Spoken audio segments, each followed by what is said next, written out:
Do you ever wonder what it really means to be human? That beyond the routines, the masks, and the daily hustle, there's a raw, messy, and beautiful reality unfolding right before our eyes. I'm Rick Watson, and this is Humaning, a podcast where I have honest conversations with everyday humans, and together we peel back the layers, dive into the chaos, and celebrate the magic of just being human. As you listen, notice how different parts of your story may appear in the story of others as we all just do our best to live, to feel, and to connect. Welcome to Humaning.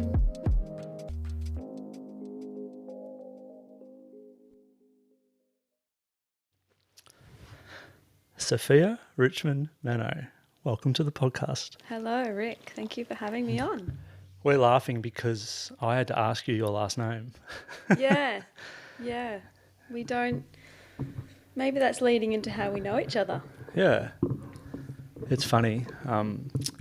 Quite a few people I actually know only their first name. Yeah. And when they come on here, I'm like, oh, that's embarrassing.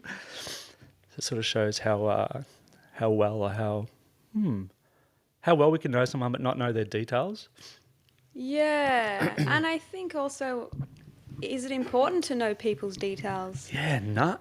You know? And I was just saying to Rick earlier before we jumped on that, you know, we're talking about the last name piece, is that sometimes I'll have a really deep and sort of seemingly profound conversation with someone in the supermarket just off the cuff, and I don't know their name, but the transmission is there. Yeah, fully. And so it's like there's a magic I feel in like not knowing the details about someone, because it's not really who they are so much. It's how we know them on the outside. It makes me think of those 3 levels of dialogue or 3 levels of conversation that I've spoken about on here, and maybe we've spoken about in Gestalt. Yeah. It's like the factual, the personal, and the relational. Yeah, right. And it feels like those details are like in the factual. Yeah. Yeah. And that people like you and I are not too fussed about the factual. No. It's not our favourite place to hang. No, I always like to get underneath that. Yeah, cool. Well, we have a bit of time to do that. Yeah. So before we jump in, I'd just like to check in and see what it's like to be you right now, physically, mentally and emotionally. Okay. Well, I'll start with physically. I feel some anxiety in my chest, Cool. I think. Well, I know, because I'm sitting in a chair speaking in a microphone, knowing people are listening to me. There's excitement and wonder about where we're going to go. What was the other question? Emotionally, I'm feeling quite light and open, actually, today. Cool. And then there was one more thing. Mentally. Stories, thoughts? In this moment, I feel mentally grounded and okay. Yeah. There's probably more to that, but I don't have access to it right now. Yeah. Yeah. And I'm guessing that you're feeling a little bit different today than you were this time last week. Yes. We were meant to record this time last week, weren't we? We were, and I had gone for a run, and usually I would just come home and like get ready, and it was like a little intuition. It's like, no, go and jump in the water. You've got time. So I went down to the beach, which is close to my house, and I was just in awe of how beautiful it was, and there was people surfing, and it was just glistening, and I jumped in the water and was reveling in the experience for a little while, and then all of a sudden my eyes were stinging, and I was just like, shit, what's going on? And I don't know what it was. It's either a blue bottle or a jellyfish, but I got stung across the eyes. So I was sort of processing that feeling and being like, okay, something's happening. I don't know if I'll need to go to the hospital. I wanted to close my eyes, but I knew I had to drive home. Yeah. And then I was like also wrestling with the piece in me that's like, oh, the little gaslighter is like, oh, I want to go and do this podcast. I've said I was going to show up, and I don't want to disappoint Rick and let him down, but like this is actually a real thing that's happening. Yeah. So I was having this tug of war was going on within me as I was home, and then I sort of got home and I was like, what do you do for blue bottles again? Is it cold water? Is it hot water? Like, I don't want to wee on my own face. Like, all these things. Yeah. And then, I remembered I think it's warm water, so I had to compress. And then I was like, Rick, I've copped a stinger to the face and I can't come. Yeah, and it was so funny because I was on a call to a client friend of mine who's in Texas. Okay. And I got your message about like blue bottle to the face, can't come to the podcast kind of thing. I was like, Jesus, that's hectic. And because I was with this client, it meant that we could go a bit longer in our session. And I'm like, I've got a really Australian story for you. Like, my friend just got stung on the face by a blue bottle, so she can't make the podcast. And she's like, what is going on over there? So yeah, that was fun. Yeah. So yeah, I imagine you're feeling a little bit better today. I feel a lot better. But I also feel like I'm a big believer in destiny and paying attention. And I was supposed to do some work the day before. After we were supposed to record the podcast, and that got cancelled randomly. Yeah. And then that happened. So I was like, okay, I'm being called to rest. So I stayed inside all day and rested, and I just trust that we're here today because that was a better timing. The second one's always better. Yeah. I've had a few false starts. One was an audio thing or internet thing. One was one of the ladies just decided she wanted to put that in the world. And the second one's always better. So this is unofficially our second one. So. Unofficially our second one. But yeah, there was so much going on just in terms of like just honouring what I needed, honouring my needs. Yeah. And I think, Rick and I studied together in Gestalt, so we're learning a lot about what honouring your needs are. And we were talking earlier about honouring your no and all of these little nuanced relational things that even when you're, into personal evolution and into like self-work and all of these other things that many of us are in that, studying that because that's where we're interested in those sorts of fields, it's still so complex and nuanced to actually tell the truth to yourself and to others. Yeah. It's wild.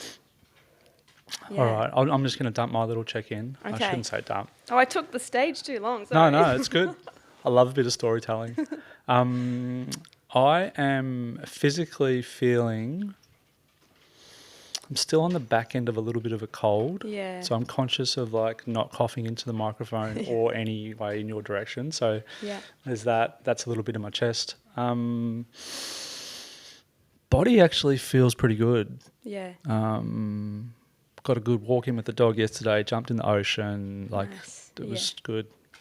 Mentally feel a bit scattered, feel a bit pulled in a few different directions at the moment. Yeah. Moving house on Monday and literally put this podcast space back together for today. Yeah. And got some coaching tomorrow. And other than that, the house is boxes and chaos and dust. But we're probably, 90% there. So that's feeling good. Yeah. Emotionally,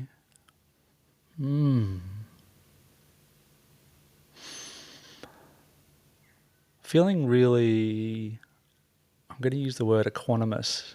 Oh, nice. Yeah. I'm feeling kind of in the center, like really. Noticing that there's some big logistical, financial things happening and I'm not getting too attached or stressed or I'm going with the flow. So it's good to notice for me that those things are not pulling me in a direction that I may have been pulled in the past. Yeah, that's nice. So that feels good. Yeah.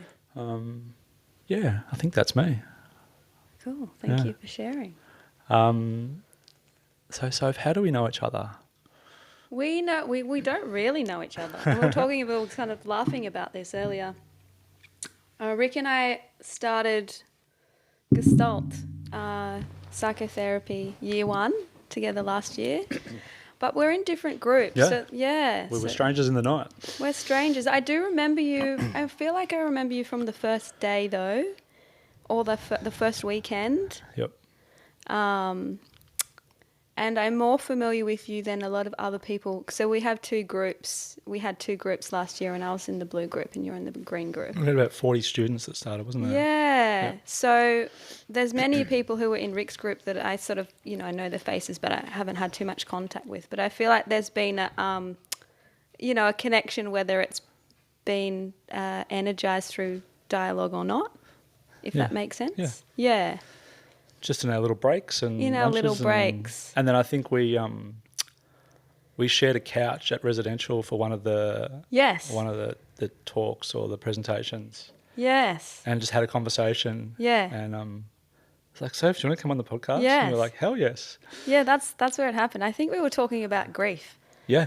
And I was like, classic me, talking about that sort of stuff. Oh, it's super interesting. Yeah. So that's how we probably only have a handful of interactions. And that's interesting because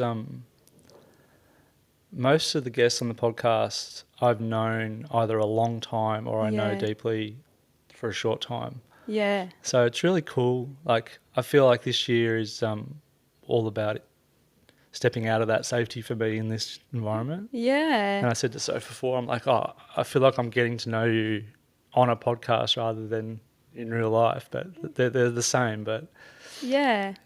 So the start of last year or even the year before, when you were thinking about doing Gestalt, like what drew you to that?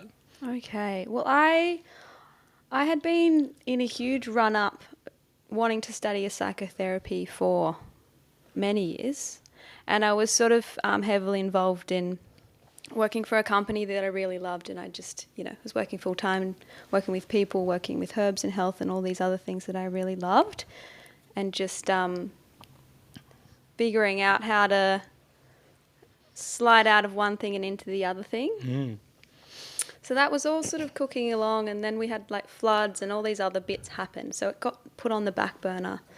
And then and I'll probably talk about the last 2 years. I think is probably most my transition to actually studying something was that time. So I had moved back to Bellingen, where I grew up, from the Northern Rivers.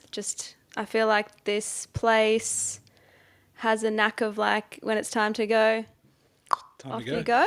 And when it's time to stay, it locks you right in. I got a few messages that it was time to go, so I followed that, as I do.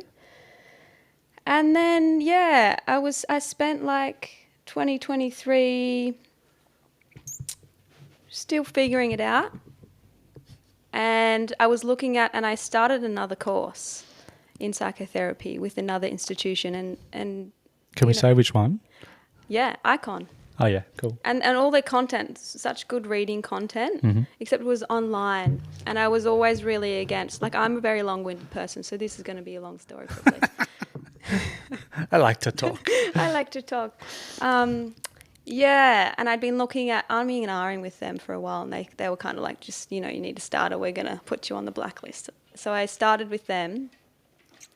But there was something about the online, like I never thought I never wanted to do that, but then I was like, I'll give it a go because everything's online and, it was set up fairly well. And then some friends at the time sort of told me about Gestalt, and I didn't know much about it. Like before I applied in January, I think it was, January last year. Yeah. Year before now. Year before? Yeah. Yeah. I only knew about it for a couple of months, and the reason why I decided to switch is because I was like, Gestalt, I can't hide here.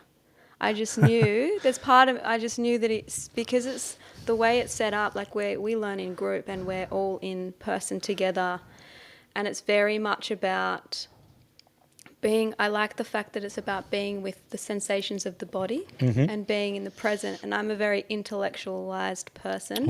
And it's been my coping mechanism for life, being very emotional, but also just not having the environment that emotionality was allowed to come out in the ways that it needed. So up into the intellect, the energy goes.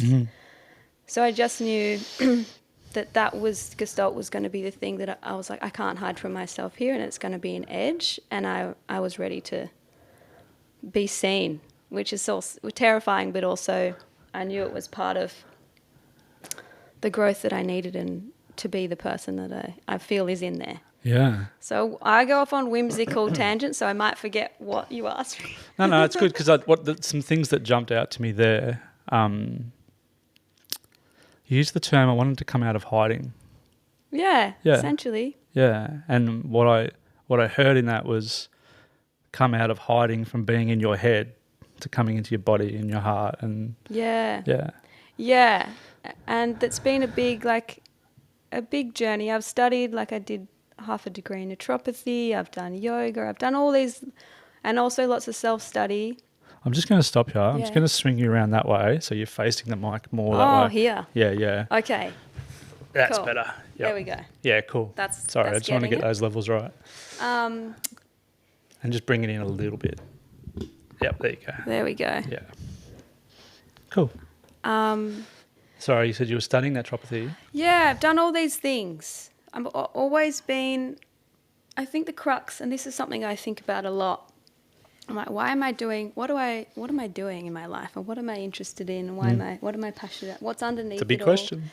Yeah, and it's become clearer to me lately that it's compassion. I want to understand why we hurt each other, and I believe that underneath the pain and the hurt, there's goodness. Yep. And so all these little random things that I've studied have been through different lenses of trying to work it out and get to a point of there's harmony there.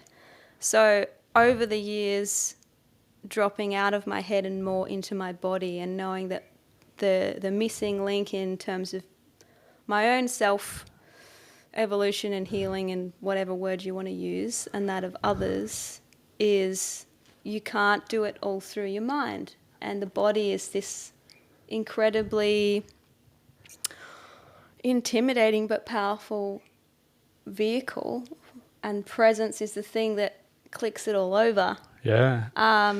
So Gestalt is sort of like, the more I learn about it, not that I feel like I'm any expert in any way,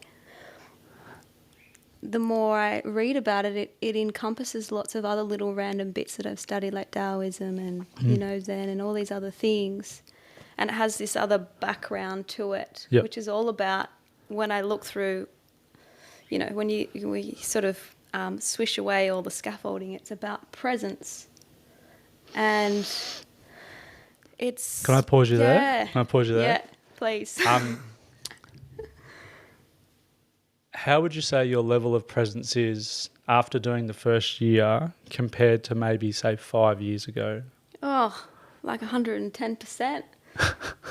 Yeah. Because if you think about the word hiding, it's a pretty powerful word. Yeah. Hiding's like the opposite of presence, isn't it? Yeah. And whether that's like a practical hiding, like not going out in public, or whether it's intellectual hiding of like trying to be valuable through story and intellect. So I'm always interested in of like the story under the story. Yeah. So I'm interested in what were the conditions where you felt like you needed to hide? Oh, that's a good question. And those conditions, because I think, well, I know I always say I think, but I shouldn't say that. Or I can use another term that's more apt. I feel. It's an unconscious thing. But the message that I got very early on was, and when we've learnt about enduring relational themes, which we were talking about before, which is essentially how did your formative experience influence how you show up in the world now and the stories you tell about yourself. Yep. Good, bad, and indifferent. Yeah. So I guess for me, I just got the message that my voice didn't matter and I didn't really matter, and there wasn't a room for my emotional expression because, there just wasn't room for it. So I had a whole bunch of shame around the grief that I felt from being exposed to things that I didn't feel I knew weren't right. Yep. And Yeah, so that's in terms of hiding. It's been like a semi-conscious thing. It's been it's a survival mechanism, isn't it? That getting your needs met, being Yeah. like, well, if I'm this way, I haven't been shown that if I'm exactly as I am, it's going to be accepted. So I have learnt how to maneuver around that. So what were the practicalities of your adaptation? Like we use the What do you term. mean? So how did that show up in real life? Like the maneuvering, the adapting, like Yeah. what did that look like on a practical level? Well, like for me, it was like learning a lot about psychology, studying people, studying myself, and rather than being in an emotion, I would understand it and be able to repackage it through articulation.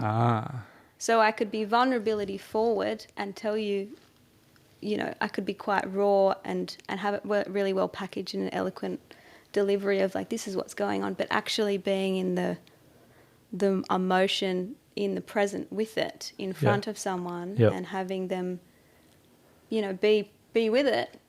And how would you benefit from that experience? Like what did you get from being the person that had the knowledge, and that what did you get from that? Oh, acceptance, understanding. And I love understanding other people too. I think, well, I feel, there we see that. The brain, it's just, this is going to be very exposing if I listen to it back again. Yeah, because that simple catch is like you moving from your head down to your heart. Yeah. I think I feel.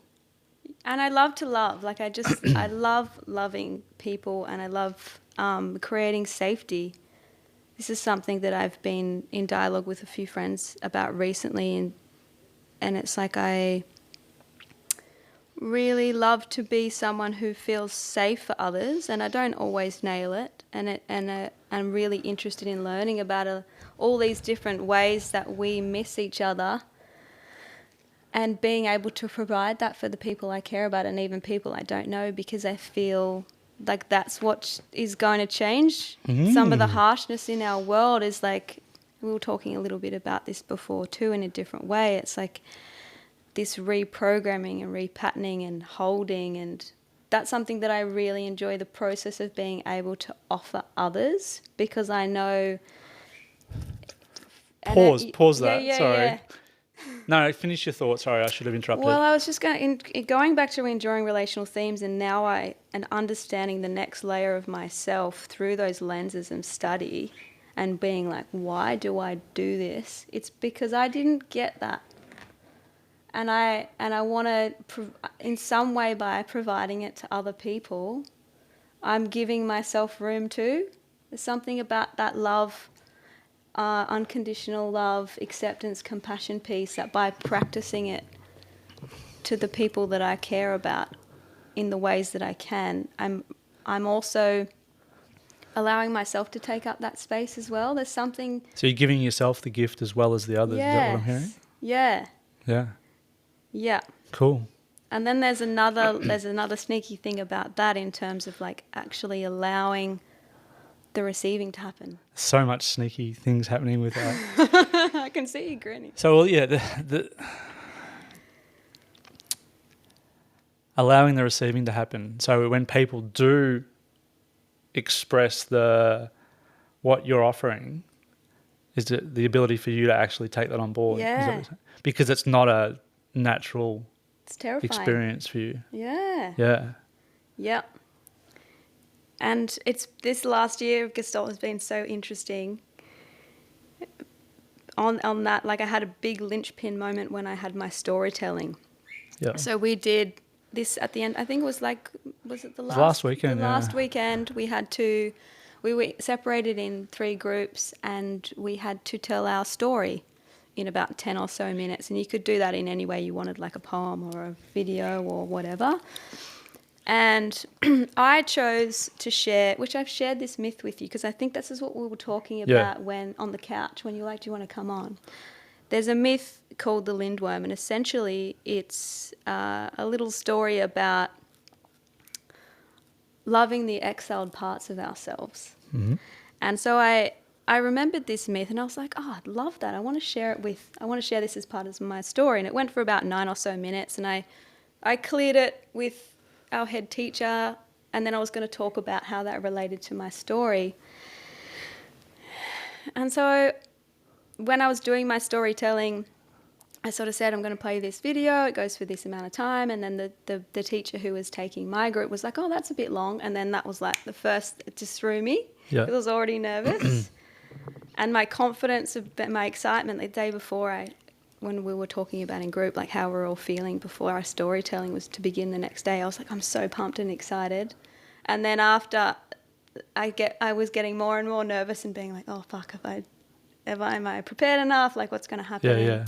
Anyway, so that sort of threw me in the process. And I played the thing, the myth, and then I was like trying to gauge. I'm like, are these people getting it? Are they like, what is this chick doing? Like all that stuff. Yeah. And then when I went to tell my story after, and then flipping another little side note to this is like, I had set the intention of being like, I want to be witnessed in my ultimate vulnerable, ugly expression. Yeah, cool. And then when I went to tell my story, that happened. So, like, I don't know if anyone listening or if you, Rick, have had moments where there's a big well of emotion that's coming up and I lost the ability because I'm such a good at controlling things. Yeah. And I didn't have any control over Perfect. what was coming out. So funny.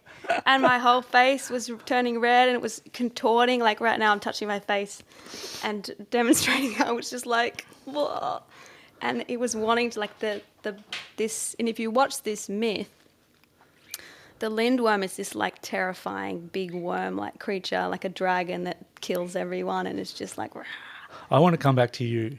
Yeah, but this is what was coming out of me. Yeah, I became the lindworm, which was hilarious. So that this ugly part of me, well, no, not even ugly, this very human part of me that I had labelled my whole life as and exiled and being like, that's not acceptable, I must push it down, came out.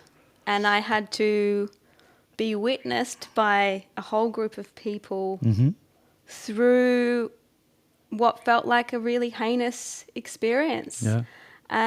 But what was really cool about it was I was able to, because in the past, if I'm feeling shame, because that's what was encased over this, and I've been working a lot with what shame does. Yep. So interesting. Yeah, so we're going to talk about layers. that. That's the theme of this. I was able to hold eye contact through my tears and through my like emotion with my peers and hold that, and it was powerful and so terrifying, and being like another layer to it was like, you know, I'm so used to being able to deliver quite intellectualized, eloquent, and I'm known through my work and my friend groups as the, you know, Sophia will be able to write this or say this or explain this. And this was the opposite of that. It's the worst ever. So I'm looking around trying to pull pieces of like my story and seeing people like perfect, and it was just it was fucked up, Rick. Sorry, keep going. Anyway, I got to the end, and at the end of this storytelling process, another part of it was that we were being sort of marked on was sharing resonance. It was a resonance exercise. So we had to sit there and... For the participants who are listening. Participants who were listening were to say, you know, when you said that, I felt this. And so that was another layer of being seen. It's wild, that shit, isn't it? And I went second out of everyone. So then I had to sit through the rest of the weekend listening to everyone deliver their beautiful poetic stories and feeling this like monster of shame on my shoulder being like, you did it wrong. Yeah. You did it wrong. And having that there and being like, I didn't do it wrong. And still, you know, then listening to others who delivered things in a way that I found so beautiful and so moving, and being, because, you know, we're studying to be present with others and bracketing off your own bullshit so you can be with other stories. So it was this whole practice of what we're learning in Gestalt, so I could be like, I don't need to go on a shame spiral and a story about me, because right now I'm listening to my peer. It's a good muscle to build, isn't it? Yeah, so it was very multi-layered experience. And it sounds like that if you talk about the theme for that was touching on parts that you'd exiled. Yes. And the practical lived experience of that was literally that. Like you exposed parts of you, the out of control, the messy, Yeah. It's so meta. It's so funny how, you nailed your intention, but just in the most uncomfortable way. Well, when I realised after, I was like, oh, great. Killed it. Killed it. Dominated. But in the moment, I was like, oh no. And, the teacher that I had who was holding the space, I really respected and admired. And there was part of me that was like, I really wanted to impress my teacher. Like all the things. Yeah. And then one of the beautiful things that came out of it, there was so much learning, was one of my fellow students, Brendan, beautiful guy. Hey, Brendan. Hey, Brendan. He shared some resonance about a picture. He had this visual. So when I was sharing my story, he's like, I had this visual of like a beautiful old French wine barrel, I think it was. And when you get to the end, you get the clean water and you wash all the muck out. And my teacher was like, anyone who shared like a visual thing, she asked them to write it or draw it and give it to the person after. So he did that and he drew the picture and it said something like, and I still have it because it just touched me so much. Yeah. It was like clearing out the beautiful old French barrel to make way for something new. And I was just Damn, that's some resonance. You just encapsulated my whole, like particularly last year, but this big 2-year period where I've just been, I've been in the underworld with myself and been challenged by lots of outside things, and I've just had to sit with these uglier exiled parts and also the victim narrative. And I need to come up with a different word because I don't like this victimish. I don't like the word victim because I feel like there's shame attached to it, but there was a part of me that even though I was aware of it, I couldn't get out of it yet. Yeah. And you have to suffer long enough until you're like, okay, that's done now. So there was so many aspects of like this year, this first year of Gestalt and the experience and what is like, that linchpin moment, because that storytelling, it felt so heinous for a little while. And then I was like, once I realised, I was like, oh, this is great. This is perfect. They've just got this gift. Yeah. And I think what that demonstrates is the power in the right setting. If we are vulnerable enough in a safe setting, that we can be witnessed in our shame, in our exile parts, because I had a really similar experience. Yeah. And it was like after that storytelling weekend, I had a 50-pound weight vest taken off me. Yes. And I was just a lighter human. Oh, it's so beautiful. Because I spoke about my epilepsy and trying to hide it most of my life. Yeah. And trying to overcompensate on the other side while hiding it. Yes. And I spoke that story for the first time ever. Yeah, wow. In that storytelling. And similar to you, like even I was messy. I was like snot bubble messy. Yes, love it. Like right from the first minute, I'm like, fuck. I was hoping to get at least 2 minutes in before this started. And the experience was amazing, and to hear the resonance from each person of what they got from my story or what touched them was a level of collective being seen that I'd never experienced before. Yeah. And to me, that had the biggest impact of like, oh, I can, in a safe environment with the right people, I can bring my fucking dirty, darkest secrets that I think are terrible, and other people can get something from it and it can be okay. Yeah. And to me, because we're talking about shame Yes. under the cloak here, Yes. that's the definition of dissolving shame, because it's in community, it's in public, it's out from the dark. Yes. And the shame operates in silence, in isolation, in exile, in our minds, in our bodies. Yeah. So for me, it was the full lived experience of like, I've just talked about this deep, dark thing. I've gotten back this love Yes. and didn't die. Yes. So it was like this extreme experiment in evidence of it's okay. Yeah. My fuckery is okay. And part of you did die, and that's why it's painful to share. Yeah. It says the part of you that thinks it's not acceptable has to die. So then there's another part that goes, oh, I've got a bit more room to be more of myself. And with the shame piece, in terms of you speaking about it being in the shadows, something that I've practiced with in various situations, especially in the last year. I had some stuff happen with an ex-partner and infidelity and living in a small town and just not feeling like I could be on the street, just all this stuff that's yucky. And I would get hit with these big shame pockets, and I'd be like, I just want to do my groceries. And I'd be like, what is this? And I sort of got underneath what the actual crux it was. It wasn't about any of that, but it was something else.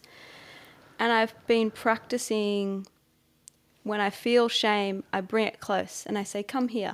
Like, you know, if you've done any like inner child sort of work and you practice with, like, bring your little 5-year-old self and, you know, let her sit on your lap or whatever. I bring the shame close to me and I say, you're welcome here. We're safe here. And I take my time, and even if it's in the middle of wherever it is. And that has been so powerful for me to be like, I can have that part, you know, and in the light, it minimizes. And I think I wanted to speak to, in terms of you were saying what we can do when we're in the right environment of support with others. But there's another aspect of when we talk about change is self-support. So in those moments, either of us in those moments, if we didn't have enough self-support, we could have just gone back into a shame spiral and isolated ourselves and be like, assault's not for me. No, shut the door.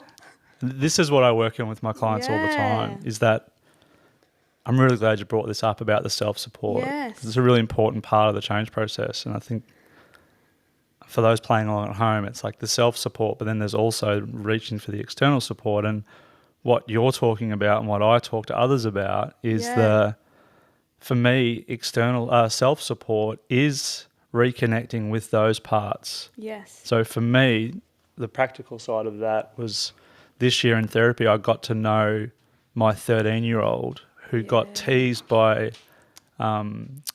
kids in his first year of high school because he had a seizure.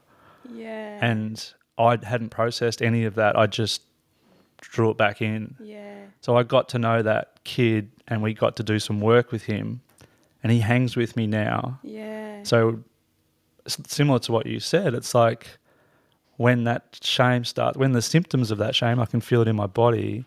Yeah. My self-support is to go to him and go, dude, let's hang. Like, it's okay. Yes. We're in this together now. You don't have to do this alone. You don't have to hide. Yeah. We can roll. Yeah. And that contributed massively to feeling safe enough to speak that story in the storytelling weekend. Yeah. Because I had my 13-year-old sitting next to me. Yeah. And we did it together. Oh, that's so beautiful. Do you know what I mean? Yeah. And sometimes people that haven't been exposed to that kind of work, that can sound strange. Yeah. But, you know, I think it's not a stretch to say that we have all these different parts of us. And a lot of the parts that are attached to negative, to fear and shame, we have a natural tendency to want to push them away. And they need to be heard is what I'm learning more and more. It's just them wanting to be heard. Yeah. And you go, okay, I'm listening. Yeah. Then It's the tap on the shoulder. The voice becomes lower and all those dysfunctional sort of things start to minimize, because it's like all humans want to be seen, heard and acknowledged, and all of those parts in us like that didn't get for whatever reason, like, you know, it's the survival at the end of the day to push it. Okay, got to push that down and get along. Like, I'm really sorry that you were, you know, criticized for having a seizure. That's shit. Just young kids are cruel. Yeah, and we don't understand. And that's the thing. It's a lot of this stuff, a lot of the pain that we cause each other is mostly just due to just misinformation and misunderstanding. And we don't have, especially in our culture, we're not colloquial, we're not, what's the word, like socialised to speak in these ways and speak to these parts of ourselves. And it's just toughen up, get on with it. Toughen up, get on with it. There's no space for it. That you're being dramatic or whatever else. And that's where then it's like the parts of you, when you start learning about them, you're like, who's running the show here? Like, I'm a 36-year-old woman. Is my 5-year-old still running the show? And like, maybe we need to have a little chat about that. And, all of these things, and being kind, like I was saying before, like, I love to be kind to other people, but practicing that kindness back on myself in the ways that I do, in nuanced ways that I do for other people, I'm just like, wow, it's powerful, but it's overwhelming. Yeah. And it's really interesting because I've been planning on doing some reading about shame over the holidays because I'm a nerd. And it really clicked in about the different layers. So, like, what does the behaviour of trying to hide your shame look like on the surface level? Yeah. And it was talking about, even people-pleasing, perfectionism, control, catastrophizing, like all these different elements of what our psyche can show up on that practical level. Yeah. And then I kind of pulled the thread down to a lot of those things are attached to, am I enough? Can I prove to everyone else that I'm enough, that I'm lovable, that I belong?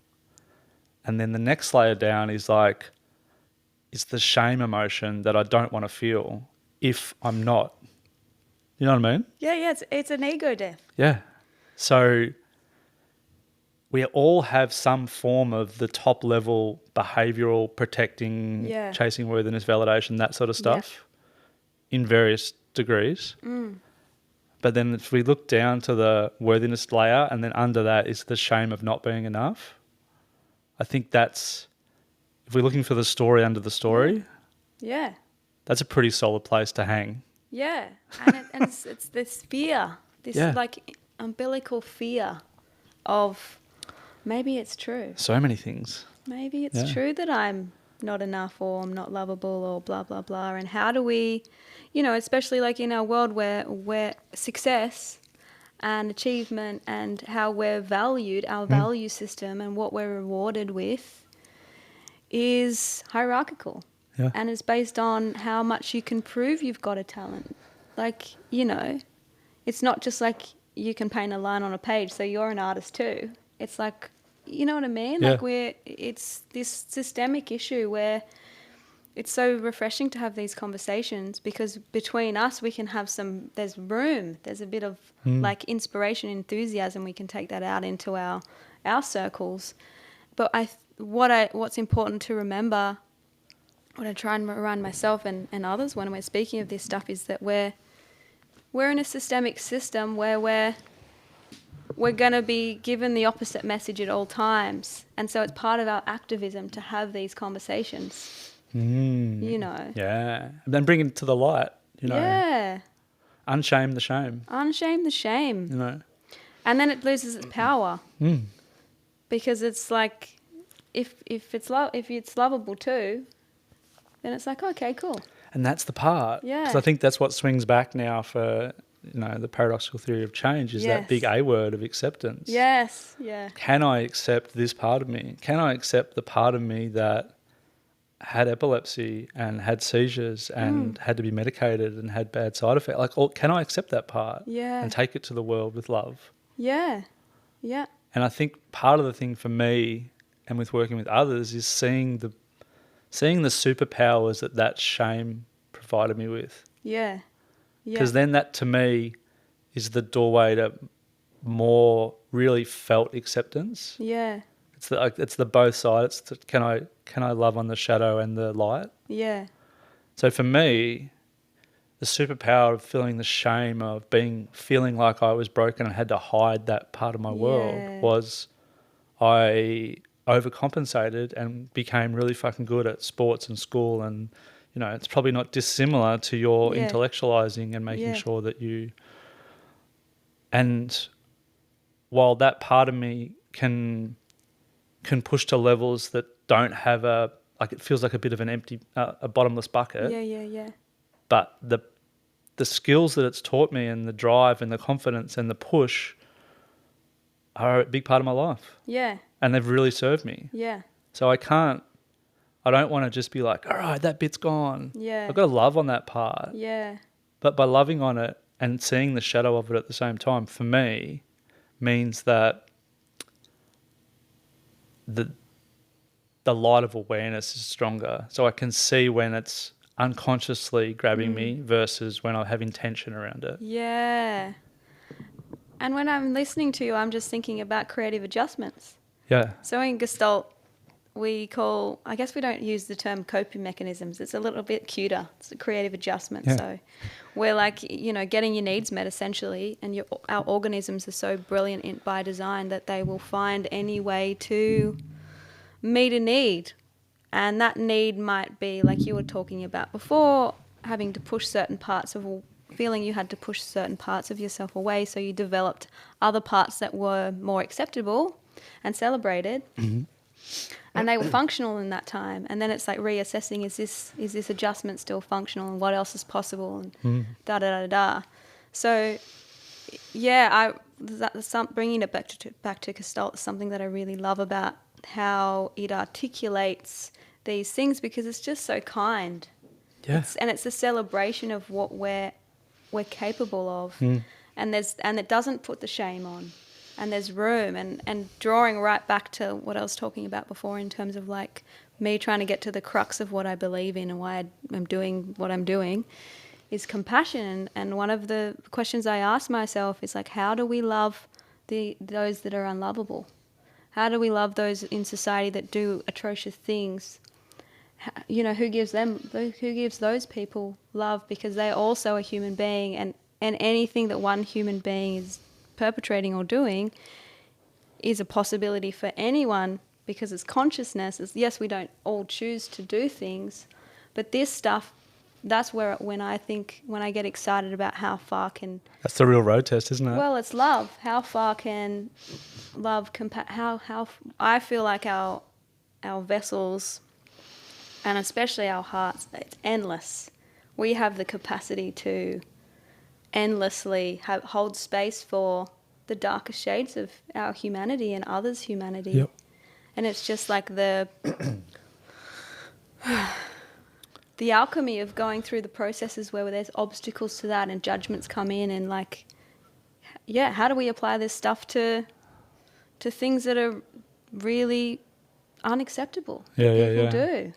And that's the stretch. That's the work, in my opinion. Yeah. Yeah. I like it, and it freaks me out a little bit. Yeah, I can tell. I'm like, when everything went quiet. No. And the only part that freaks me out is I'm just learning to drive my bus. Yes. Yep. Yeah. And I'm still working out how this thing works. Yeah. And then to project out that far for me seems like such a stretch, because I'm still kind of trying to give that love to myself. Yeah. So I hear it and it freaks me out a little bit. Yeah. Because of my it's not infant, but it's only young capacity to be that for myself regularly and consistently. And you need to be that for yourself. Yeah. And then can I be that for my son? And then can I be that for my partner? Like, so for me, I always try and bring it back to like, what's the practical side of it? And when you were talking, I was just thinking about what we were talking about before with the superpowers of shame. Yeah. And thinking about the practical side, because a lot of these conversations I haven't had before. Okay. So, cool.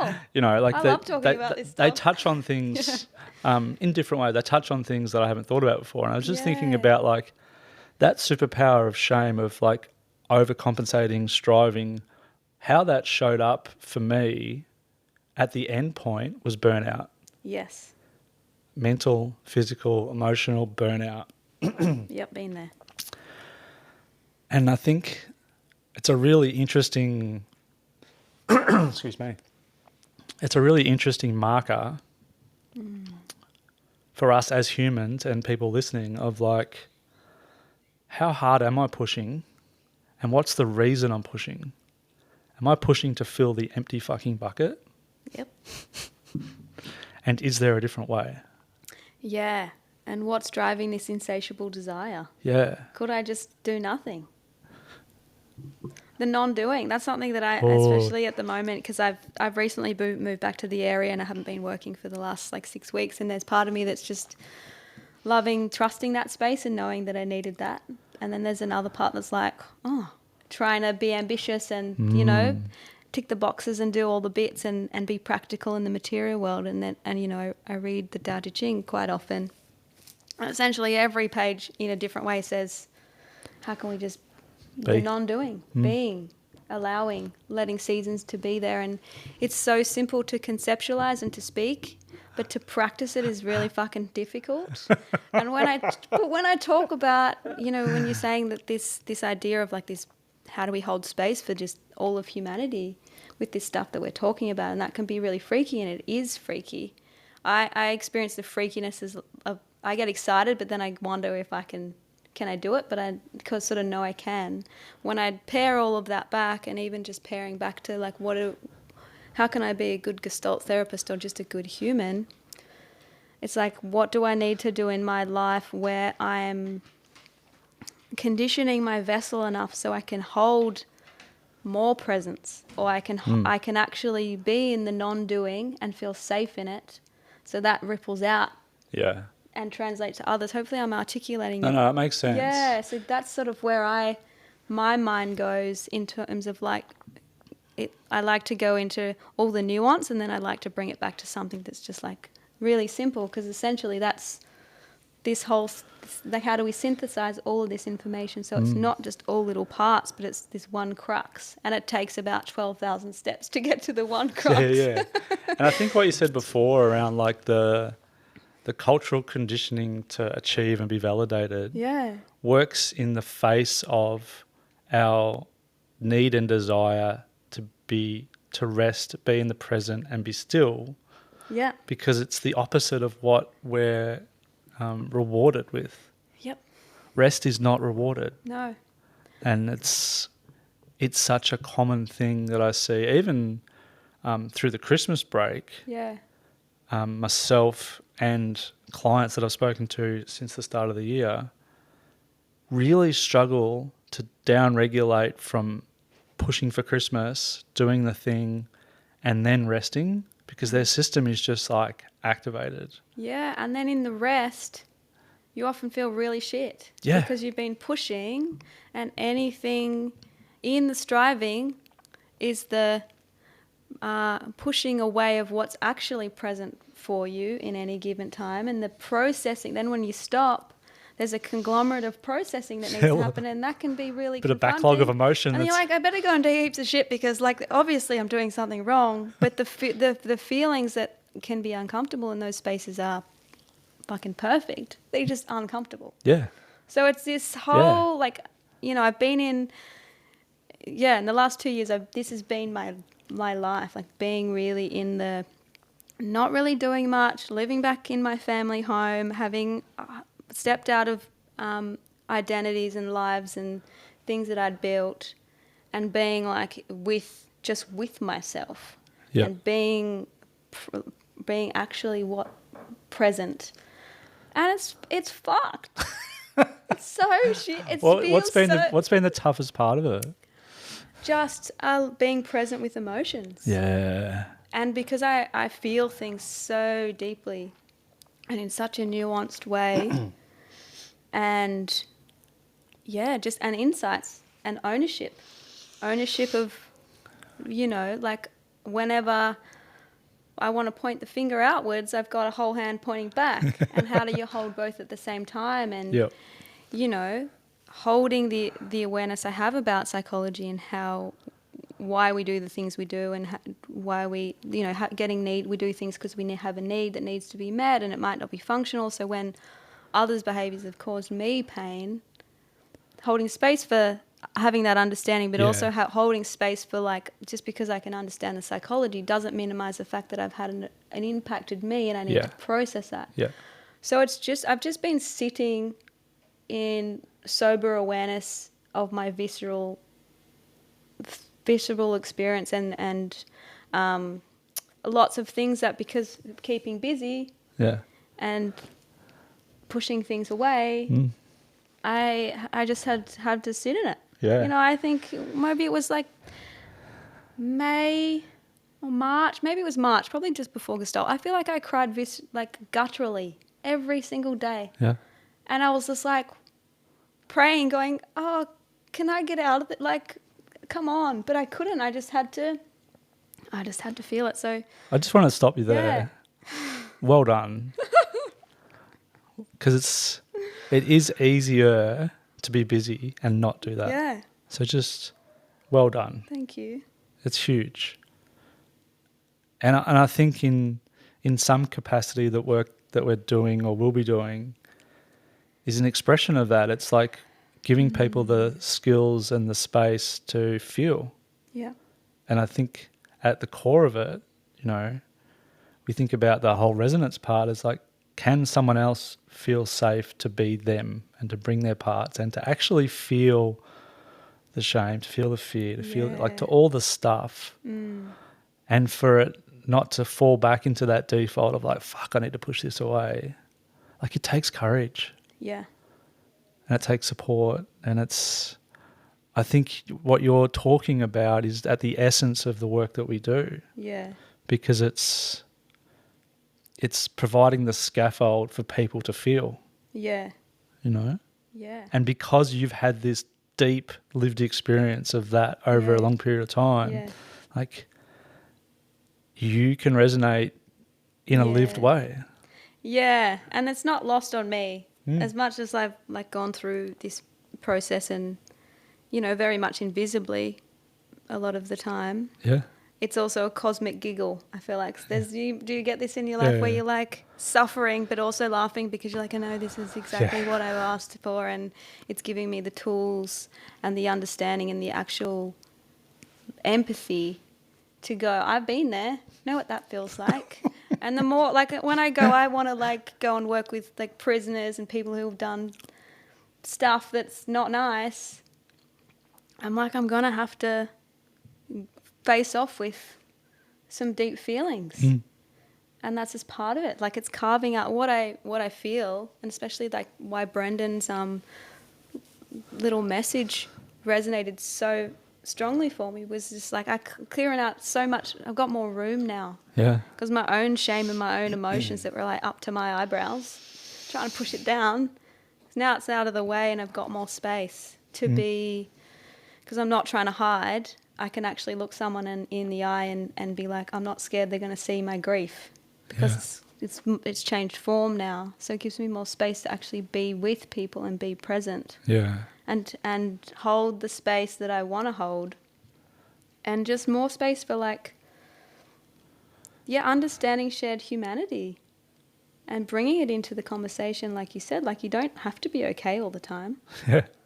We're all, I've always hated, how are you? I'm good, thanks. What does good mean? It's just, it feels like just a fuck you tennis. I agree.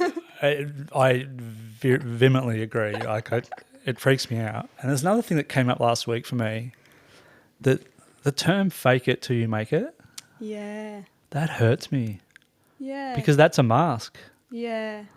And it's is it okay just to be shit, or to be a beginner at something, or to be exactly where you're at?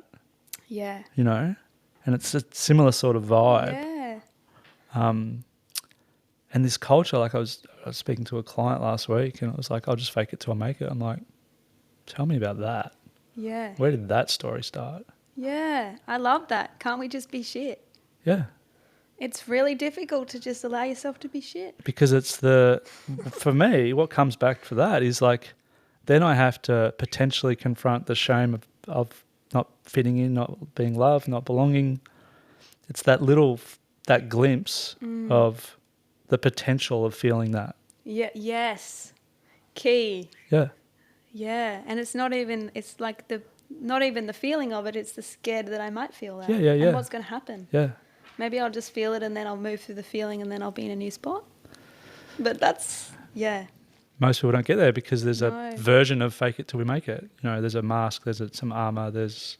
And and for me, listening to that, like, I don't know if I generally do the fake it till I make it that I'm aware of, but I'm the step behind where I'm like so terrified of getting it wrong that I won't even fucking do it. Yeah, that's the other part, isn't it? And it's just like this it's a freeze. paralysis, and this is something I've thought about for many years, and just getting sinking into what it is, like the actual, how terrible and terrifying and yucky it feels to be so scared to take the step. Actually, it's the same on the other side of actually taking the step. It's the same feeling. It's just you're going to get over here or not. Yeah. But to break through the threshold of those two things is the alchemical magic, and to have enough self-support and then environment. Like, it's this, it seems like the gap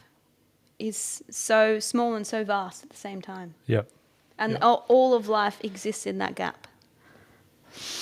And it's just wild. And then you're like, I need to have a nap now because it's all a bit much. So what is the fear for you when you're in that situation, you're in that story where it's like, I'd rather do nothing than get it wrong? Like, what's the fear there? How do I articulate that? It's vulnerability, the fear of, like we were speaking of before, like the fear of, like, what about if I'm not accepted, or I'm not enough, or what's going to happen? It's mostly the fear. I think at the crux of it, is the fear of feeling what it feels like to be a beginner. Yeah. Because that's presence, essentially. To be with all of life as it is, whether it feels elating, if that's a word, or it feels stormy. Just being, I'm here, I'm with it, it's moving through me. And on another little segue, something they've been practicing lately when emotions arise, especially it's been more poignant because I've been in this like whole, just like exhale, like I've just been in this relaxed state of like being in a situation, living with my family. It was really difficult and I just needed to get out, and then finding a place and it was all perfect, and now I'm free and I've been feeling really like, yay, la la la la la. And then when something that's stormy comes up, I go, oh, anger is moving through me. Grief is moving through me. Not stating I am this, but just it changes the tone, and I'm like, okay, I can be with this. It's moving. It's just moving through me, rather than like there's a tendency in my mind to like hold on to something and then make a story about it, and how did I get it wrong, and what do I need to do to like get back to this like non-present state that feels safe but actually is not living. So in terms of like when your question about what is it for you about not taking that step and what are you scared of, it's just feeling. I'm just scared of feeling the depth of my feelings a lot of the time. Yeah. So this is interesting because I think there's two parts to it, because the first response was, it was more about the perception that others would have about you. Yeah. Are you loved? Are you enough? Do you belong? Yeah. That. And then really when you felt it, it was like, I'm actually fearful of feeling. And that's a very self thing. Scared of self. That's an insular. Yeah. And I think it's really good to note this, because there's an element of self that we all have stories about. Yeah. And there's an element of what we think other people will feel. Yeah. So it's both. It's like the projection of how others see us. Yeah. And then there's the story of self. Yeah. And I think that it's worth having awareness of like, where is this fear? And is it what other people think of me, that side of it, or is it what I think of me? Yes. You know? What is the actual truth of this? Yeah. Yeah. That's and can really it be powerful. both? Yeah. And having enough space to have the awareness to ask yourself questions like that is really powerful. Yeah, I think, sorry, I'm mucking around with my mic. I think that's where the benefit of therapy and Yeah. groups and circles and all the stuff, containers, like what, even our study, Yeah. we have, that's a space to be present, you know. Yep. So I think that's the gift that people can give themselves is on a individual level, it's, can I stop and breathe and feel?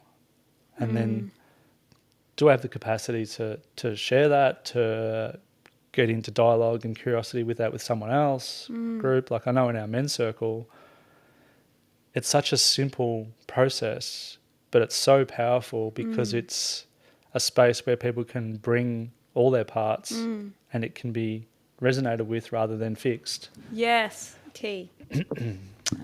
Massive. I come from a long history of being a fixer. Yeah. And I think the energy of fixer, it correlates with our shame. It confirms it.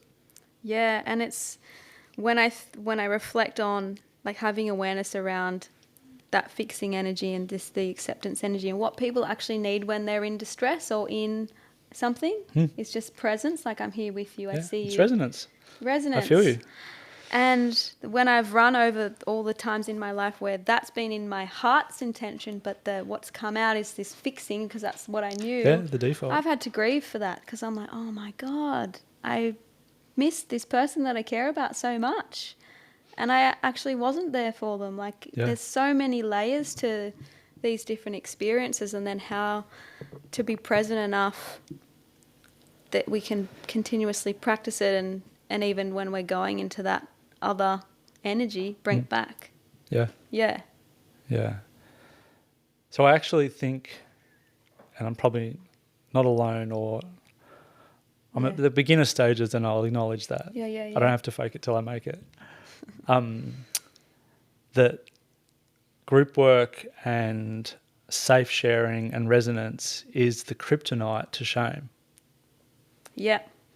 And totally. I think once the shame has been exposed to some kryptonite, your top level behaviours, so your surface level behaviours begin to change. Yeah. So the people pleasing, the perfectionism, the catastrophizing, the control, all of those things start to lose their power and their pull and their manipulation of you unconsciously. And I actually think it comes back to creating, similar to our storytelling, we both had this really deep experience of being seen in our darkness. Yeah. And the backpacks are off. Yeah. You know? And then that's had a knock-on effect for both of us in different ways. Yeah. And when I'm hearing you speak about like this community-based healing essentially, which is coming back, like when you think about like there's a lot of grief work that's happening, there's all these old ways, these community ways that would have been practiced just as a part of life when we lived more together. Yep. And not separate. And, you know, I'm a firm believer that the structural landscape that we live in, it is the way it is because it controls us. Like a human that is confident and values itself and doesn't feel shamed and can accept its whole beingness is powerful. Yeah. So bring all this work is, you know, bringing it back into group and bringing it back into just being humans together and allowing everything to be there. It's so powerful in terms of like turning over how societies are run and what people feel that they need to do to get ahead or to be anything. Yeah. It just like pacifies all of that shit. And it's just sort of intrinsic to what we are built to do. Yeah. I think we just solved the world's problems. Oh, yeah. Just on the couch in Murbar. Yeah. Yeah, but then it's the continuous practice. Well, that's the fun part, isn't it? And then in group, like another layer, like listening to you speak about group, and the thing that's so powerful and just full spectrum about being in group is the amount of like energy in the space, everyone's the activations that can happen in self and having awareness to be like, oh, that's not a wrong thing. That's just that person being that. And how can I take some of that? Like there's so much going on. And then there's someone, you know, in a Gestalt way, there's usually a teacher or an educator being the the orchestra conductor, just So skilled. and I that's one of the parts that It's I would huge. love to do that when I think about down the barrel of what I want to learn about. It's like, just holding the space and letting all these things emerge and picking the threads that are going to be healing for everyone, and Yeah.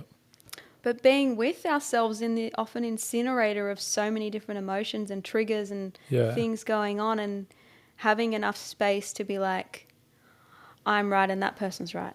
We're all right, because we're all accessing our life from a point of truth. And then how do we take the us versus them out of that and all be there? And then we look at the wars that are happening all the time in the world, and I think about enduring relational themes through the lens of war. Something that I go, if I want to write my lit review, that might be interesting. Like, why do we want to kill each other, and how can we stop? Yeah.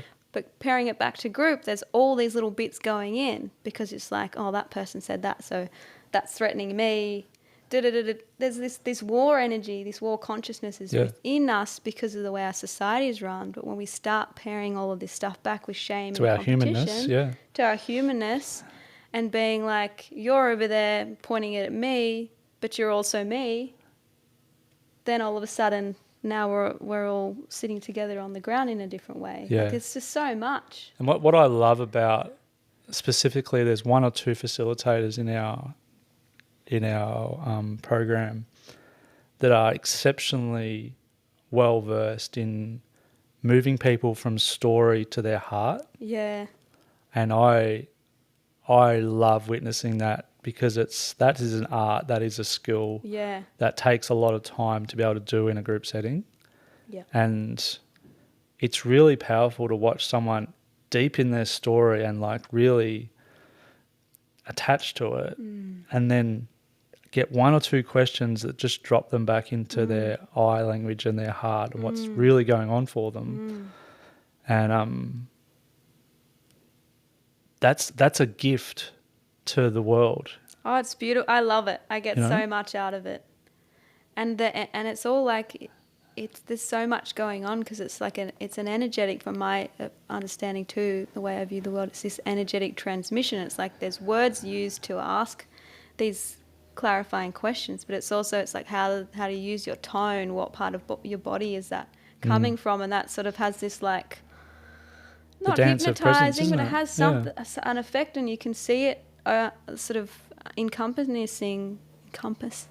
say that word, I won't try, someone's organism, and then they soften in a way, and to do that, to ask those questions with all that going on, and having that skill, so that the shame doesn't pop in and that person goes, oh, it's just in my fucking story, and making it all about me.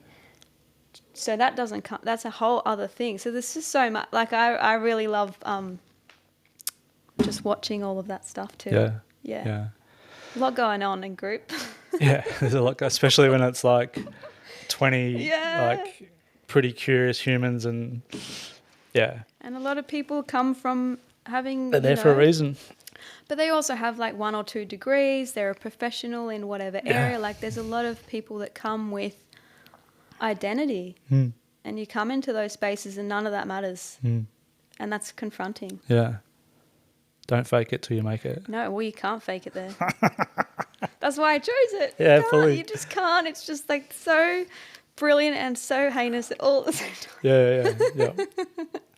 time. I want to ask you, as a closing question, what are you excited about? Just generally? Can be what are you excited about today, can be what are you excited about for this year, can be just, what's really exciting you on a felt level? I'm excited to see what I can do with all this new space I have in myself. Yeah. I feel like I'm relearning me. Yeah. I'm in this relearning me zone, because I've sort of been through the underworld. I'll go back there again, I always do, for fruitful lessons. And I've,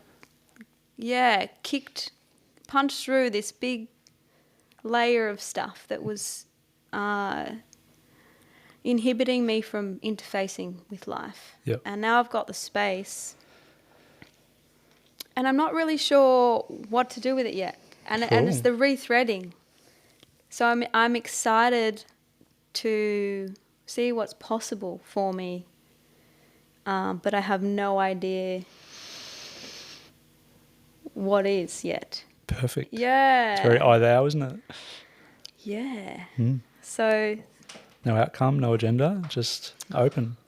Well, I have those things, but because it's still so fresh, I've been sort of obliterated into a billion different pieces. No, truly though. Yeah, just so, and I'm like, it's just the very, very beginning of rethreading, and I feel like I'm just beginning life. Finding meaning in the second half of life. Yeah. Not that you're quite at the second half, Yeah. like I'm more second half, but that term of really getting to know ourselves in the second half of life, like who properly. am I? Yeah. What do I even like? Yeah. So that's what I'm excited about. Yeah. But it feels really like, even as I speak, I'm just sort of a bit blank. I'm like, Yeah. oh well. Cool. Yeah.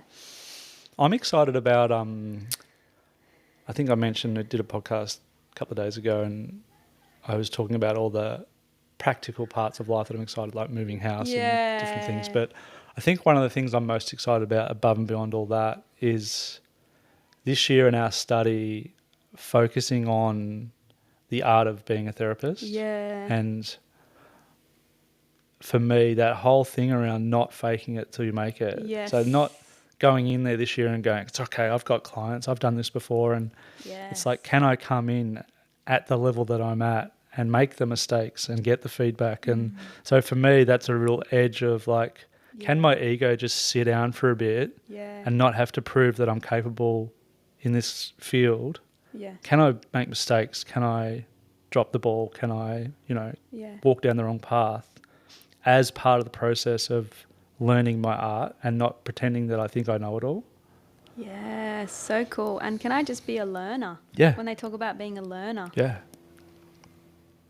So I'm really excited about being a learner, specifically in the art of being a therapist. Yeah. Because I think that's what the focus is now, because we're about to start our masters for the next 3 years. Yeah. And we have the base level understanding of the tenets of Gestalt, and enough to be dangerous, but not enough to,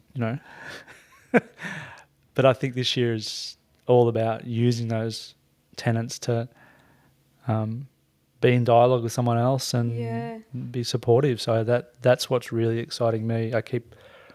I go through moments of forgetting about it and then going, oh, we're starting year 2 in February. Yeah, me too. And being teachable. And it's such a supportive space. The thing that I keep coming back to is we've got so much support in that Gestalt space by our educators that there's so much room to be teachable and to be a beginner, and what could come when we're completely open to, just showing up for it and allowing someone to see something in us that maybe we don't see, and developing that in relationship too. Yeah. Yeah. It's exciting. It is. It's scary too. Oh, hell yeah. But that's what we sign up for. Yeah. Thank you so much for coming up and hanging out and jumping on the couch. And it's been my experience of this has been a rich conversation. And I just appreciate all that you bring. Thank you. Such a pleasure. Thanks for having me on. I've really enjoyed it. No worries. We'll do it again. I've actually got next week, John's coming back on. Oh, cool. So it could be a double Gestalt special. Yeah, nice. But thanks, Soph. Thank you. Well, hey, before you head off, I just wanted to say thanks for listening to that conversation. If you enjoyed it, I'd really appreciate if you followed the podcast on Spotify, left a review, or even just left a comment and let me know what you got from the podcast. Those little bits of interaction mean a lot. We're not doing any promo or ads, or we're not selling anything on this podcast. So the goal is just to get these conversations into more people's ears. So if you've got a spare 30 seconds, really appreciate those little steps that help this grow. Okay, we'll see you in the next one.